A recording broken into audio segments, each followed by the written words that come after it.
Hello from Montreal, Canada. I'm Dr. Ken Beatty. I'm a TESOL professor and I write textbooks. And I'm really excited about talking to you once again for eFuture. And the topic this time is teaching reading and writing to young learners ages 7 to 12. Now, it's an exciting topic and there's lots to discuss. But before I get there, I want to tell you a small story, something that happened to me that was actually quite upsetting. It was last summer and I went to a party and a group of us were talking about books. And, what's your favorite book? What are you reading right now? Those sorts of questions that I often have with friends. But one person who was new to the group wasn't saying anything. So I wanted to include him. And I said, "So what are you reading these days?" And he laughed and he said, "Oh, I haven't read a book in 10 years. I thought, what? And in fact, I was so shocked, I couldn't even ask a follow-up question. I couldn't ask, why not? What do you do for entertainment? Why? In fact, that was his choice, and I later learned that he had a university degree. He had worked his whole life and in a business, but he just didn't like reading. And I thought, oh, this is so terrible. And it leads into actually one of the most important things that we'll be talking about, which is one, motivating young learners to read and to write. To motivating is important, not just making them learn to read, not making them learn to write, but motivating them to do so. They want to do it because they think that it's important to them, that it touches their heart the way that books have touched mine, and I'm sure have touched yours for your whole life.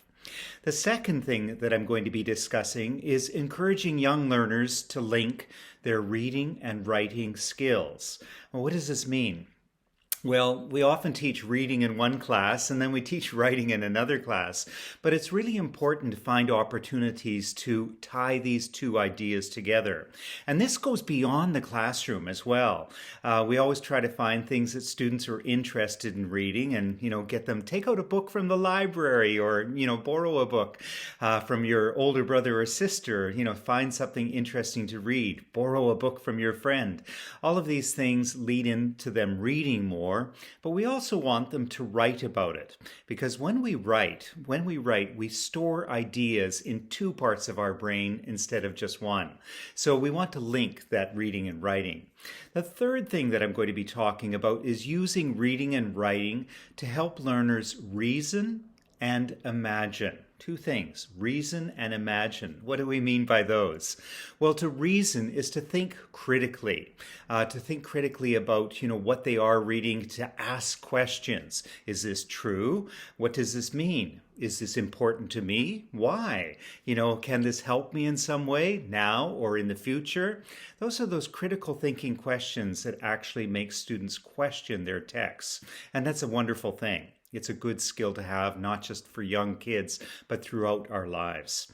And the second part is imagining. And this is what students are really great with, actually much better than adults in many cases.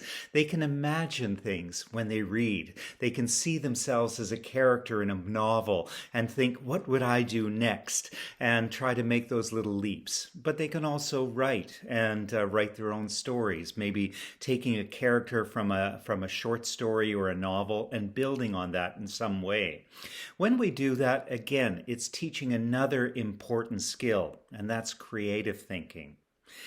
The fourth thing I want to talk about is exploring practical teaching and learning strategies. And these are the ones that are so important to really getting things to work for us more in the classroom, getting the students to work harder in the classroom and more independently in the classroom. So what sort of teaching strategies are there? Well, a very simple one that I've seen is where teachers, instead of giving everyone the same book, they give each student a different book. This means that the students are reading about something, and the first conversation each of them will have is, what are you reading? Is it good? And then they're suddenly educating each other about this books that they're reading But more importantly, they're also saying, that sounds good. I think I'll read that too. So you're expanding their reading. So it's a strategy because it's very little work for you, but it actually improves the students' performance, and it makes them more of individual, self-motivated learners. So that's important. What about some of the learning strategies? Well, these are things for students who, are challenged by reading, and we're all challenged by reading in different ways. I'm a native speaker of English, but I still encounter new vocabulary in books that I'm reading. Now, it's easy for me. I know how to use a dictionary. I know how to look them up. But I also know other skills like reading in context. And reading in context is really important to try to understand a word or a phrase so you don't lose the flow of your reading.